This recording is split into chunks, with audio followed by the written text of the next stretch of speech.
बच्चों, आज हम कवि निराला की कविता उत्साह का अध्ययन करेंगे। निराला की इस कविता उत्साह में दार्शनिकता, क्रांति, विद्रोह, प्रेम की सहजता तथा प्रकृति के विराट स्वरूप का चित्रण किया गया है। उत्साह एक आह्वान गीत है जो बादलों को संबोधित है। बादल निराला का प्रिय विषय रहे हैं।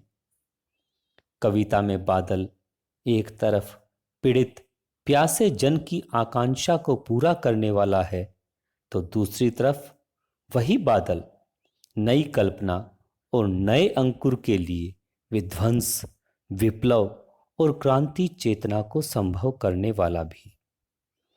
कवि जीवन को व्यापक और समग्र दृष्टि से देखता है। कविता में ललित कल्पना और क्रांति चेतना दोनों ही हैं। सामाजिक क्रांति या बदलाव में साहित्य की महत्वपूर्ण भूमिका होती है। निराला इसे नवजीवन और नूतन कविता के संदर्भ में देखते हैं। तो आइए अध्ययन करते हैं निराला की कविता उत्साह का। उत्साह। बादल गरजो, घेर घेर घोर गगन धारा धार ओ, ललित ललित काले घुंघराले, बाल कल्पना कैसे पाले, विद्युत छवि उर्मे कवि नवजीवन वाले, वृज छिपा नूतन कविता फिर भर दो, बादल गरजो, बादल गरजो। कवि बादल के गर्जन में नव चेतना और सृजनात्मकता का उत्साह भरा स्वर सुनता है। वह बादल से गरजने का आह्वान करता है। कवि कहता है, हे बादल, तुम गरज गरज कर सारे विस्तृत आकाश में छा जाओ।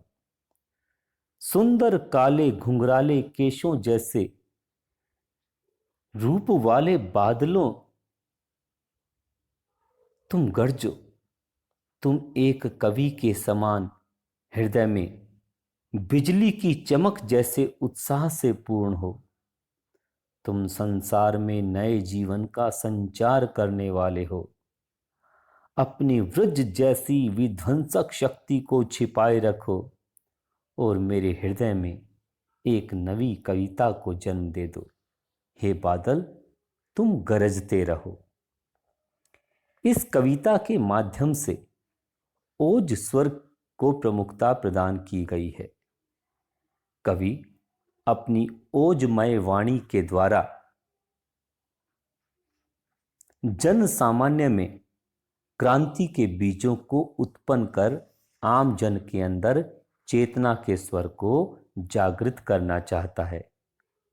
कवि की दृष्टि में बादल क्रांति और पौरुष भाव का प्रतीक है, क्योंकि बादल के गर्जन में जोश रहता है। कवि बादल को संपूर्ण आकाश में घिर जाने के लिए कह रहा है, क्योंकि बादल ही है जो संपूर्ण संसार में अपने गर्जन तर्जन से शीतलता प्रदान कर सकता है। कवि ने बादलों से गरजने और बरसने के लिए कहा है, क्योंकि इसी के माध्यम से वह आम जन के अंदर उत्साह के भाव का संचार कर सकते हैं। घेर घेर घोर गगन धारा धार ओ, इस पंक्ति में नाद सौंदर्य उत्पन्न हुआ है। कवि ने बादलों की तुलना बाल मन से की है, क्योंकि बच्चों की कल्पनाएं अत्यंत मधुर तथा प्रतिपल बदलने वाली होती हैं। इसी तरह बादल भी अपने स्वरूपगत भाव से बच्चों की तरह प्रतिपल बदलते रहते हैं।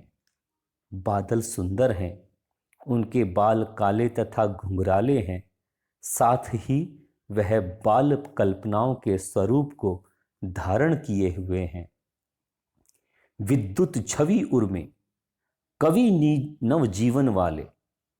पंक्ति के माध्यम से कवि कहता है कि हे बादल, तुम्हारे हृदय में बिजली की कांति छिपी हुई है। इसके माध्यम से ही संपूर्ण संसार में नवजीवन का संचार करने वाले हो आप। विकल विकल उन्मन थे उन्मन, विश्व के निदाद के सकल जन।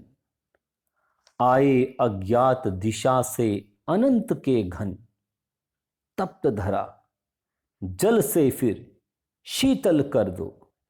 बादल गरजो, बादल गरजो। कवि कहता है कि समस्त संसार में चारों तरफ ग्रीष्म की तपन से लोग व्याकुल थे। लोगों के मन उचटे हुए थे, अनमने थे। इस गर्मी की तपन को दूर करने के संदर्भ में कवि बादलों को संबोधित करते हुए कहता है कि हे बादल, इतने गरजो और बरसों की प्रति पल बढ़ती हुई गर्मी से विश्व के संपूर्ण जन अनमने, उद्विग्न व बेचैन हैं। इसलिए समस्त संसार में शीत यानी शीतलता व्याप्त कर दो। ऐसे भीषण समय में आकाश में अज्ञात दिशा से आकर गर्मी से तपती पृथ्वी को बरसकर अपने शीतल जल से शीतलता प्रदान करो। हे बादलों, तुम इतना बरसो कि दुखी जन को सुख रूपी शीतलता प्रदान करो। ग्रीष्म ऋतु की तपत के कारण सांसारिक प्राणी विकल और उन्मन अवस्था में थे। इन पंक्तियों में निदाद का तात्पर्य भीषण गर्मी से है। इसका प्रतीकात्मक भाव सांसारिक कष्टों के संदर्भ में लिया गया है।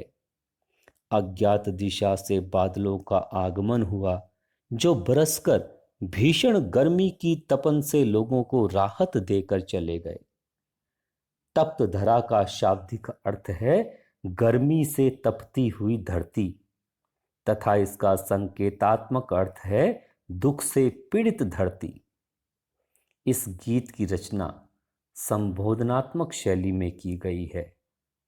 आशा है आपको ये कविता समझ में आई होगी। धन्यवाद।